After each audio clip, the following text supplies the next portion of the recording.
I just think it's really cool that you get a chance on a daily basis to hear people's story about why do they want to become financially free. And I know today's podcast, you, me, and Mark got a chance to kind of talk about not only our reasoning, but the reasonings that we're hearing. But I'd love maybe just if you'd share like one or two stories that you've heard even in the last couple of days. Yeah. Well, it really is such a privilege to be able to get on these calls and talk with people, help them with something specific.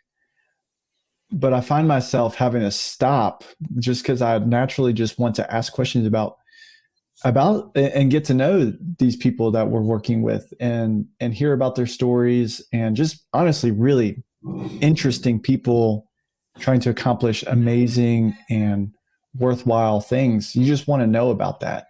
And so just in a short amount of time that we have, want to hear those things.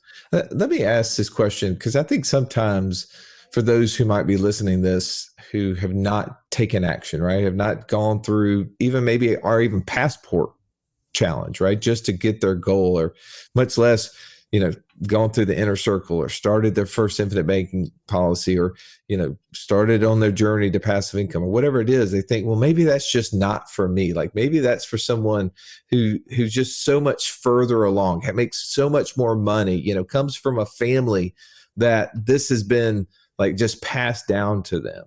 Do you feel like that objection or that thought is accurate, or are you seeing that people are a lot more normal or regular or probably more common to them than they would even know? Yeah. Well, I mean, I think not all superheroes wear capes. So maybe we really do have honorable ambitions that are worthwhile. And they seem not so great to us, but once we start moving forward, we realize the things that we don't know, the impacts and implications of us moving forward, what that creates for other people down the line. I mean, if we think that it's not super worthwhile, I mean, what is it going to create that is super worthwhile? Mm. So I would say the average person who says, I don't feel like this is for me, I'd say, well, how do you know? Have you taken steps forward to find out if this is the path for you? How can you say that this isn't for you if you haven't tried, if you haven't moved forward just to see? Oh, do you have an example of somebody that maybe would resonate? Yeah, I mean, it is such a great privilege, again, that I get to have these conversations and hear. I think that there's a few common reasons why people would want to become financially free. One is the person who has no alternative, maybe hasn't put themselves in a great position and realize, I have to do something different. I have to accomplish financial freedom to provide for my family. I think about this one guy in our community who it's not him, but it's his parents who haven't put themselves in a position to be financially free in their later years. And he knows he needs to become financially free so that he can provide for his parents. And I think that's powerful. I also think about this young couple that I met with just this morning who was sharing with me that they want to pursue financial freedom because they just feel in themselves that they have more to give that they're not able to offer in their 9-to-5 jobs. And they want to create the ability to live up to what they said is their God-given potential that they're just not able to reach doing what they're doing now. I mean, it's just constant things like that it just blows me back in my seat and says, Ernie, man, come on, keep going. This is encouraging that I get to hear these things. Come on, Ernie, you can do this too. Well, as you listen to what Ernie just shared and the people that he's talking to, I encourage you, if you haven't taken that step, right, reach out to Ernie, reach out to one of the coaches. You can find out what is maybe that obstacle keeping you from taking the first step. You can go to wealthwithoutwallstreet.com/free call to do that. Ernie, we have the privilege, you, me, and Mark talking today and sharing. So let's pull a cherry up and belly up.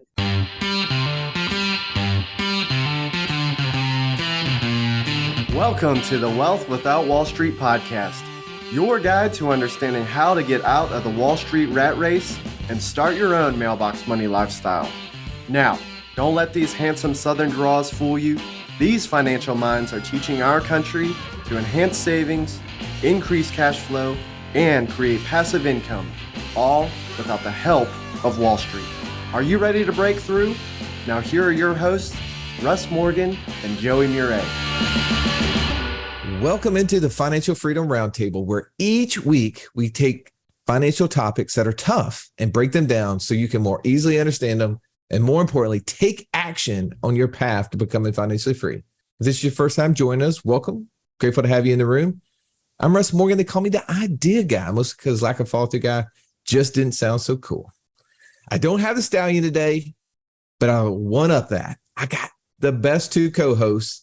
I got Mark Hargucci and Ernie Brown. Let me explain to you a little bit about these guys. The man I like to refer to as the true financial Sherlock Holmes of our day. No problem too difficult to solve. If I would have only known him earlier, I would have been so much richer, said everyone. Mr. Downtown Ernie Brown. Nice to see you, Ern. Nice to be seen. I am HAPPY to be here. Man, I've been sitting on G, waiting on O. Let's go. Hey, this is gonna be fun.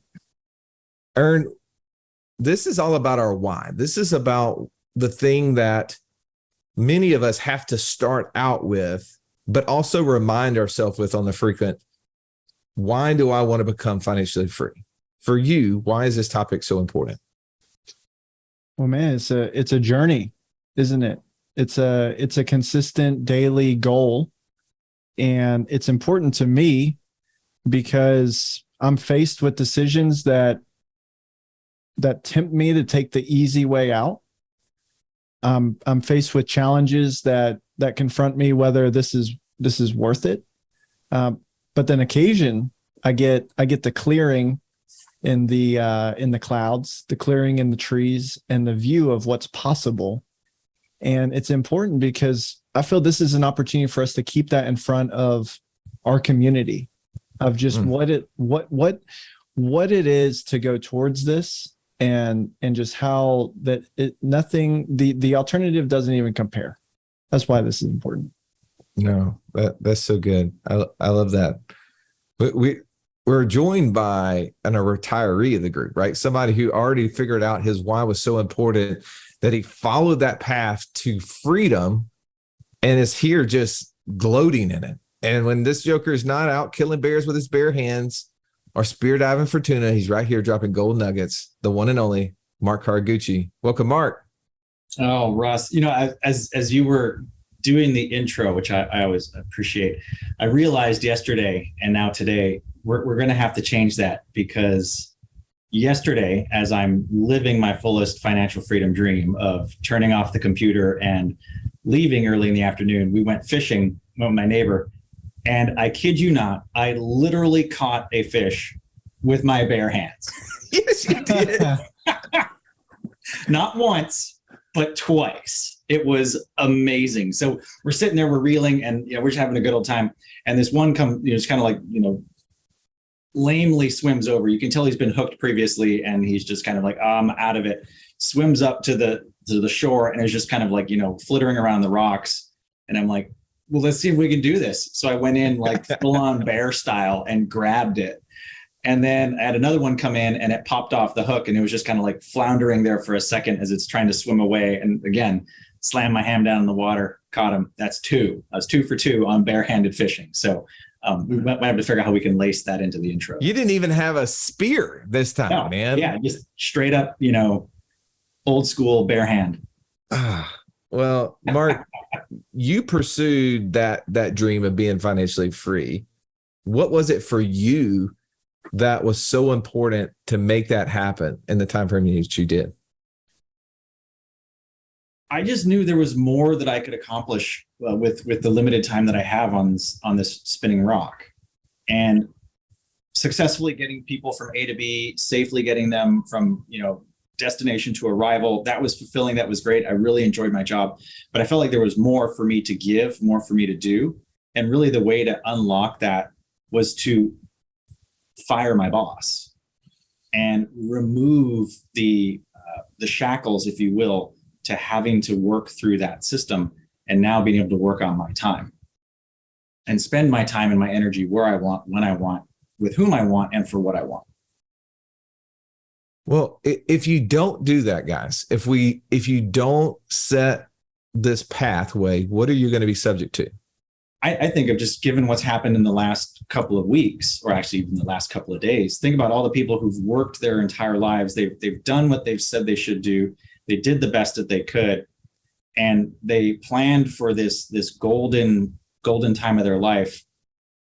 And now their lives are consumed with fear. Am I going to have enough to make it? Is what I had now been destroyed? Is there going to be enough for me to do what I want? We had one of our inner circle members saying that his whole reason for doing this is grandkids are on the way, and he wants his wife to be able to stay and play. If you're constantly worried about the nest egg that you have, how much fun are you really going to have spending that time with those people that you care about? And do you want to wait until the future and hope that it's going to be there, or do you want to start living it today? How about you, Ern? What else would you add to that? Yeah, if you don't have a strong goal of financial freedom and what you want when you get there, what happens is I think you're subject to fear. What Mark was just talking about, how many people are anxious right now? It seems that the opportunity that exists is to realize and gain traction on the goal of, I want to do something different. This could be a great crossroads moment midway through 2022 to realize this path that I've been going down. It's not getting me to where I want. I'm certainly not enjoying the results of that right now, the fruits of those decisions. And what if I could have some of my time back right now? What if I didn't have to ask permission to go fishing, Mark, when you want to, when the lines are short, when the lake is calm, when the beach isn't crowded, when the grocery stores aren't full, when the golf course is at its best condition, when my kids are home? What if I had the opportunity to spend my time with them? If you can let go of a dream deferred and take advantage of a strong goal of becoming financially free, maybe we'll have a much better outcome. Yeah. Speaking of exactly what you were saying there, right? Being able to go to the lake when it's calm. I love the lake during the weekdays. You can sit there, and speaking of catching fish with your bare hands, Mark, you're not the only one who can do that. Look at that monster right there. For those of you who are not a part of our inner circle and participate in this live, you have an opportunity. You go to what'swhatwallstreet.com/free call. You can jump on a 15-minute call with one of these coaches, and you can share, what is that thing for you? What's that obstacle that's keeping you from becoming financially free? And one of these coaches can share with you maybe what is missing and what you might be able to do. And a part of that is surrounding yourself with other people who are on that journey in our inner circle, where we are talking live right now, and those who are interacting with us can see a picture I'm sharing with my two youngest kids, where we were at the lake last week. During the week, so much better than on the weekend. The weekend, the water's rough. You're bouncing all over the place. You're constantly like trying to dodge other boats. But during the week, the lake's smooth. Nobody's there. You can catch fish with your bare hand. I love that. And I'm not certain which one of you said this earlier when we were kind of preparing for this, but it is, if you're not financially free, you're fueling someone else's financial freedom journey, right? You're having to live and follow someone else's rules. I think we've got to get ourselves in a position to where we have the ability. Now, there's some of us who just love what we do. And it doesn't mean that necessarily we get to call the shots. Maybe we do work for another company, but we love it so much. We feel like this is the place where we add value. And we're not here to say that you should ever leave or quit the thing that you add the most value in and that you enjoy. But boy, it's nice when you know that you're only doing that because of that passion and not because you have to. And that's what financial freedom does. When you have more passive income, then you have monthly expenses. You get to choose. But the first step in our journey, we have a 3-step path that we follow. First is creating a goal. And a part of that goal is understanding your why. Every morning I wake up, part of my scheduling is to look at my vision board. And the reason I do that is so that I can remind myself of what is my why? What are those things that are the most important to me? Making more money is not the most important thing to me. It's having more time with my kids, having more time with my family, being more present with my Lord, and trying to emulate the work that he's done in my life to others. That's the why. But unfortunately, when we're bogged down with finances, we tend to miss those things, don't we, guys? Don't we tend to get into a point where we miss the opportunity to truly control our time? I think that's the first point that we want to make is, what is truly our time? Do we have control over it? Jump in there, Mark. No. When I worked for the airline, this would always bum me out. Is in October you would have to bid for the next calendar year's vacation. Now we talked about it earlier today. I like a plan. I like a schedule. I like a very orderly checklist. But I don't know what I really want to do in October of next year, in October of this year. I might have an idea, but you know what? Wouldn't it be nice if something pops up like, hey, by the way, everyone's going out to the lake this week or next weekend. Can anyone make it? Oh, no, I have to work. Let me beg my company if I can have the days off for vacation. And of course, you could rarely ever get them. So I want to be able to dictate how I spend my time. I like the ability to block my schedule if I want to. You talked about doing stuff in the middle of the week. I've always been that way. I'm actually waiting to go see Top Gun on a matinee because number one, I don't want to pay full price because it's outrageous to pay for a full price ticket. Number two, that means I'm going in the evening. I probably want to be going to bed. So I want to do a matinee in the middle of the day when there's no one else there and I can just enjoy the movie. Just, me and my fiance just go in the middle of the day. And so we've been able to get her. So she's now transitioning down to halftime. She's going from full time down to halftime. We're going to have so many more days of the week. It's going to be so much better to go snowboarding in the middle of the week, to go traveling in the middle of the week, to just say, you know what do we got going on this week? Nothing. Let's go somewhere. Let's just go do something. Let's use our time. Let's have control and spend it how we want. Well, you think about time too. Time can be thought of in just that way. And I think many of us resonate with what you just said there, that I want to spend time with those that I love, doing the things that I love. But doesn't time also give us the ability to create other things? Like that's the thing for me, right? Like when I'm not spending time with family, when I have control of my time, it gives me the ability to create those ideas and to try to think about ways that I can create more opportunities for others, right? Now, a lot of times that means there's a big old mess that I need somebody to help me with. And sometimes that means, coming to you guys and you guys being like, "Piss, another idea. Come on, man, let's fulfill the last one that you had." But I thrive on that time. What are things, Ernie, that you believe that is so important about controlling our time? Yeah. Well, first of all, 0 lies detected. Everything you just said about your idea generation, 100% true. Love the phone call with Russ in the car. That is going to be, buckle up. I need to put my seatbelt on when Russ is in the car on the phone. For me, the thing about controlling my time is in that vein. You're right, Russ. I want to have control of my time. If I'm not financially free, other things have control of my time.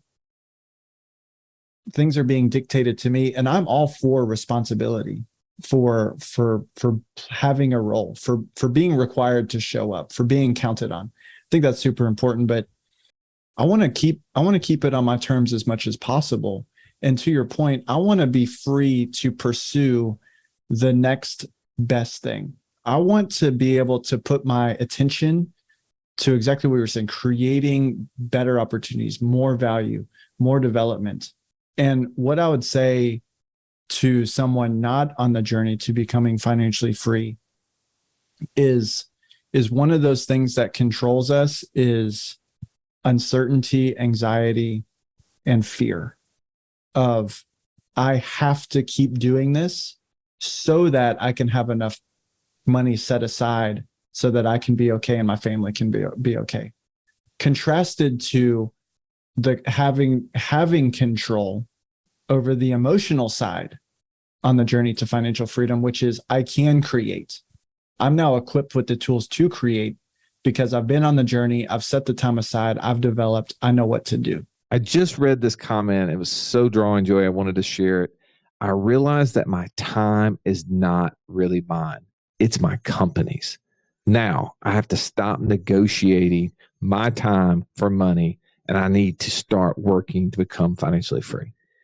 That's exactly how I felt when my daughter Adler asked me on the way to school, Dad, can you pick me up from school today? And I had to say, no, baby, I have to go to work. That's where I drew the line. In order for you to be clear on the things you need to do and stop doing, and to know who you need to become so that you can stop trading time for money, join us right now at wealthwithoutwallstreet.com/passport. Now let's get back to this episode. Well, I will say this as you contemplate this about how do I control my time?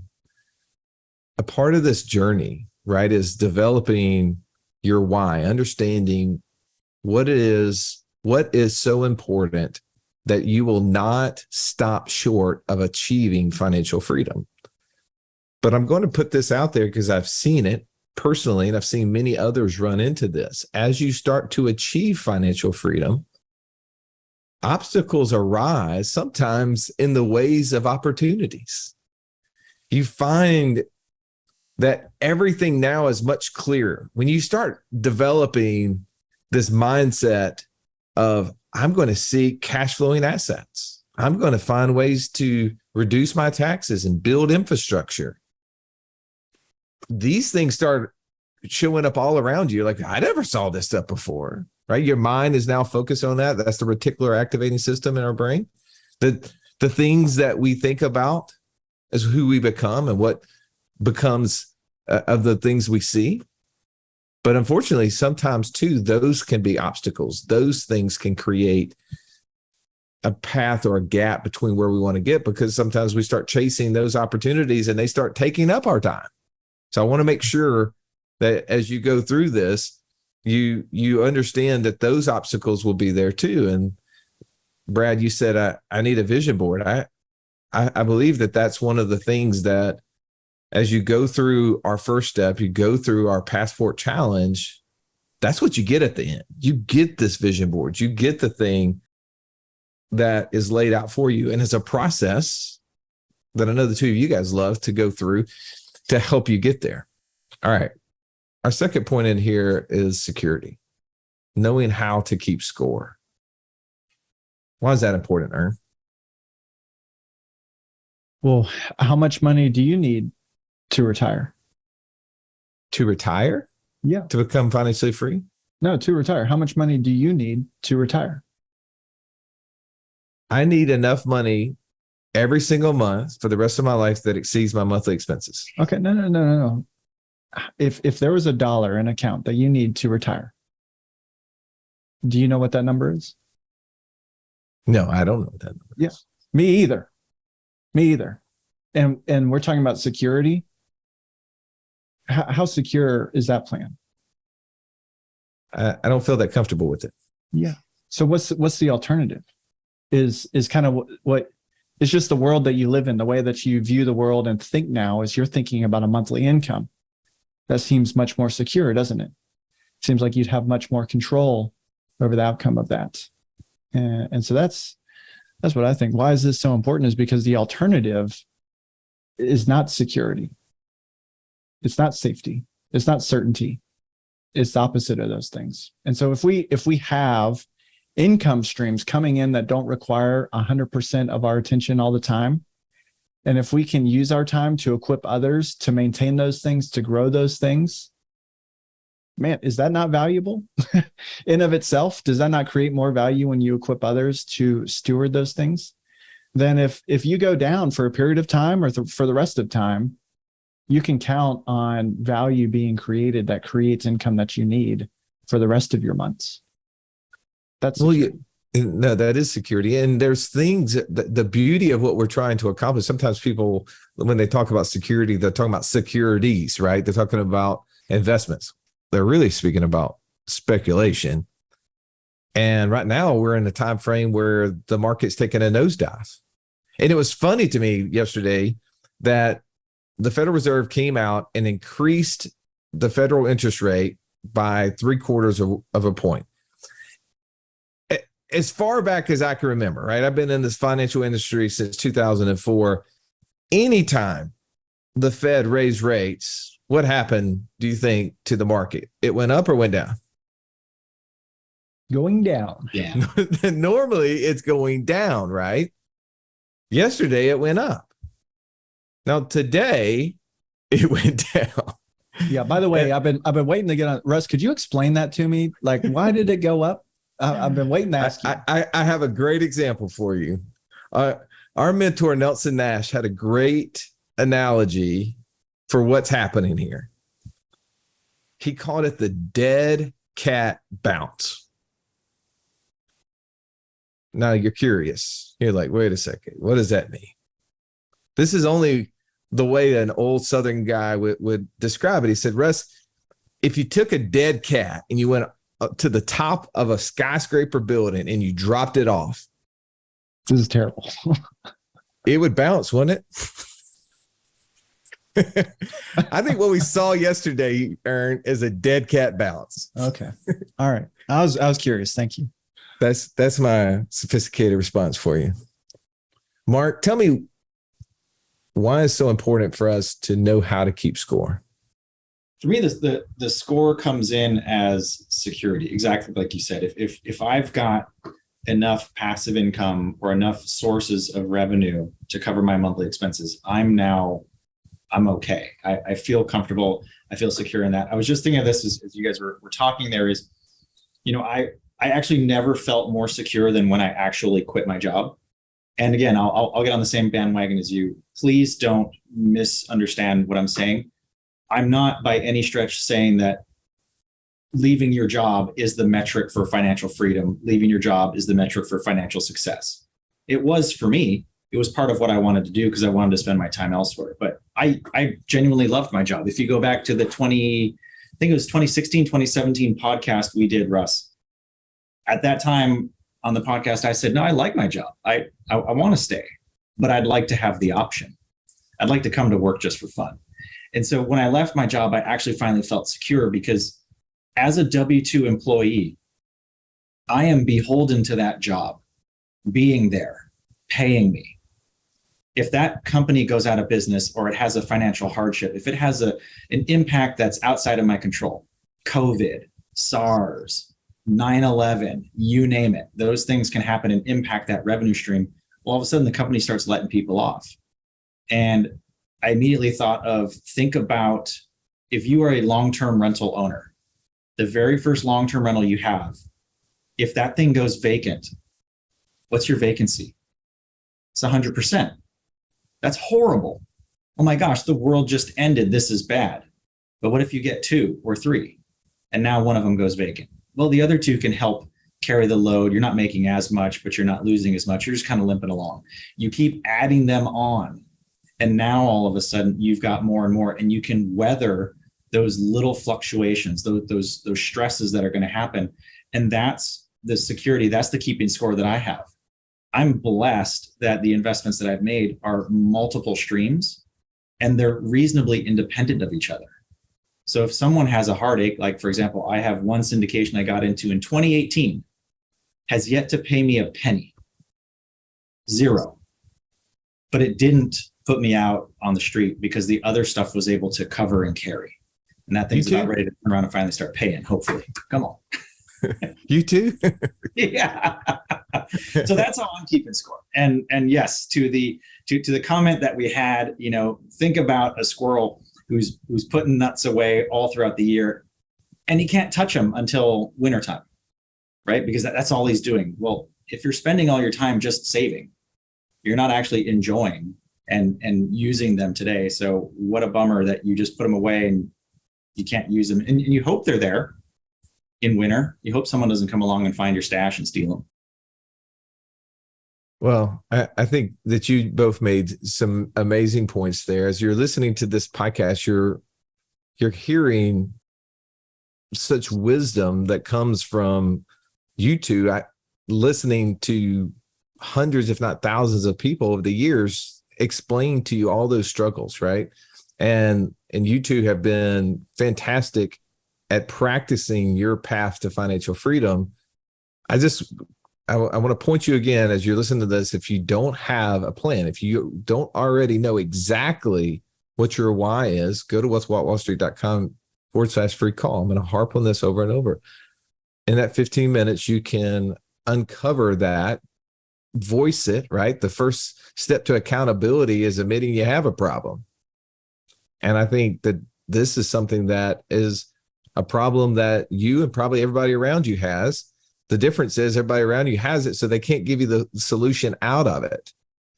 Yet these individuals have done that. They have found their way out of it, and along this path have been able to find other ways. So the last point we have today is participation trophy.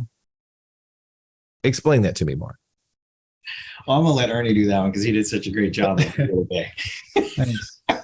Well, have you heard all the talk just about kids growing up and getting participation trophies? Is that typically like a good thing or a bad thing? I think it's a bad thing. I think when every single kid that plays Little League baseball and especially those who play on the team that our team beat, and they get a participation trophy at the end and we don't get a first place trophy, I'm pissed. Except if you own the trophy business. Exactly. Okay. Participation trophies are great. I need to get into that because everyone's buying. There's the takeaway. That's a good business, says the trophy maker. No, but here's the thing. What if everyone, what I'm talking about, everyone, not just playing Little League, but everyone got a participation trophy on the journey to financial freedom? What would that mean for our country? Would that be a good thing or a bad thing? Let me paint that in another light. This could be controversial, but let me paint it in another light and see what you think. Wall Street would say participation trophies are dumb. You should not participate.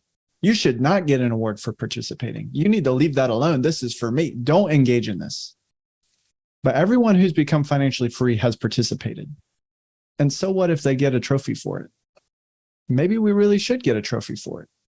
Maybe we need to put that in the swag store. Participation trophy. For me, what does that mean for me? If you receive a participation trophy, it's because you were involved. And for me, how it has been such a great joy to be engaged in learning with other people. Yeah, I'm in a role where I get to share some ideas with other people, but alternatively, how many ideas have been shared with me by participating in these ideas? How many relationships and partnerships do I have the opportunity to engage in just by participating in this and not being hands off with my money? So for me, it's been a great blessing. I will gladly take the participation trophy in this arena. I mean, the only thing I can think of when we're talking about the participation trophy is that Kia commercial where the dad's walking with the trophy with his son and it says participant on it. And he lets the kid in the car and he looks down at it and he has like this thought to himself. He rips the participant off, rips out a Sharpie and writes champs. All right, Mark, what's your take on this participation trophy? You can either choose to participate or you can be a spectator, right? If you're just watching from the bleachers, you have no skin in the game, you have no real experience with it and whatnot. For me, I know that if I built it once, I can build it again. I've been in the game. I've played the game. I have definitely lost. I've definitely lost a few innings. No doubt about it. As a matter of fact, we just finished up a 3-year inning taking a less than savory, an unsavory, actually, no, an infamous quote Burr company out of the East Coast. Took 3 years to go through this inning to finally get a judgment that they need to give me back my money, and we're still fighting to get my money. So it's not all unicorns, rainbows, cotton candy, and W's. There's going to be pits, there's going to be slowdowns, work stoppages, whatnot. There's going to be challenges along the way. However, I know that when I hit those things and I have those challenging moments, just like another one they're not paying anything and it's just a mess. But I take it in stride now because I know, what? I've built it once, I can build it again. I can recover from this. I can continue to move forward, and let's learn.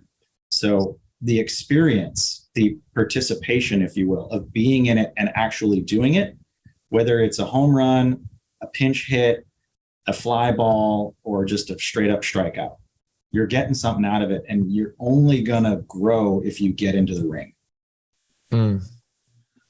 Man, you're speaking my language, baseball, right? I mean, right now, my two favorite teams are just crushing. Atlanta Braves on a 14-game win streak, headed in Chicago. Let the Auburn Tigers heading into the College World Series. Now, by the time you watch this, listen to this. No doubt Auburn will have lost it. Significantly nosedive, right? Those are things I cannot control, right? I can get frustrated watching 18 to 25-year-old people play a sport that I love to watch, but can't control the outcome of. But the participation trophy, with the way that you guys are describing that, is very valid because we have learned a skill. We've learned a way to sharpen our financial IQ. We realize that in the hierarchy of wealth, the further down we are on it, the more control we have, right? When we get up into those speculative areas, we have less control, less influence, increased risk, which means that we are increasing our probability of loss. I think when you say that, yeah, some of these deals may not work out, but I'm informed. I know how to handle new deals as they come, because a lot of the things that aren't working out perfectly are things that we didn't know at that time, but now we're learning, right? We're learning those experiences. I know when you try to sell a house for Bitcoin, you get cash as you earn its money, right? So if something happens, it doesn't work out, hey, you still got some money, right? You don't wait to figure that out. That's a lesson I learned. But I know how, like you said, to participate in the process to create more passive income. Last month, our Ethereum miners, I don't know if anybody's noticed this, or in the month of June of 2022, price of Ethereum is going down. So our output from those passive income sources are not as great. But do you know that our passive income from the month of April to the month of May actually went up? Because we were offsetting that by increasing our land note income as well as our short-term rental income. I know how to do that. I can participate in those things that can help me increase it. So I love the way that you guys describe that. This has been a great podcast. I hope you've enjoyed this as you listen at home. We want to encourage you, as always, to like, rate, review the podcast, share it with those who may not have the same knowledge base that you have. Maybe by sharing it with them, will create a circle around you in your sphere at home that can help you be accountable. If you need more than that, you go to what'swallstreet.com/free call, and one of these coaches can help you understand what it's like to be a part of a group who is seeking financial freedom and has the participation trophy, who does have the ability to control their outcome and their time, and knows how to keep score. Mark, final thought. Final thought comes from Theodore Roosevelt. It is not the critic who counts, not the man who points out how the strong man stumbles, or where the doer of deeds could have done them better.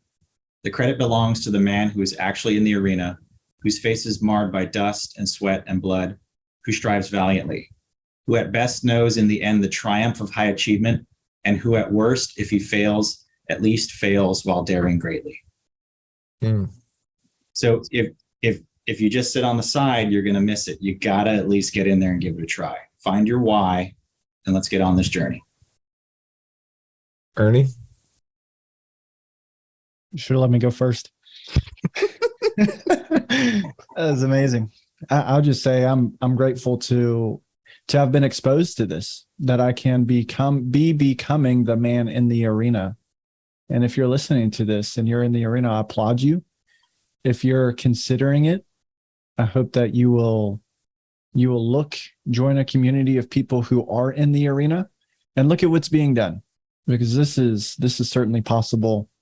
It is a privilege to participate with others. And it is no doubt I've learned more by being engaged than if I had taken a different path and turned over my resources to fuel someone else's freedom journey. Well, I'll end this with the quote as well. I don't know who to attribute it to. But in order to get into that arena, you don't have to be great to start. You just have to start to be great. Thank you for listening to this podcast. Have an amazing day.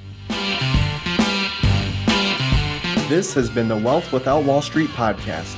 Don't forget to subscribe to the show to break free of the Wall Street mindset and begin building wealth on your own terms in places you understand so that your wealth will never run dry. See you next episode.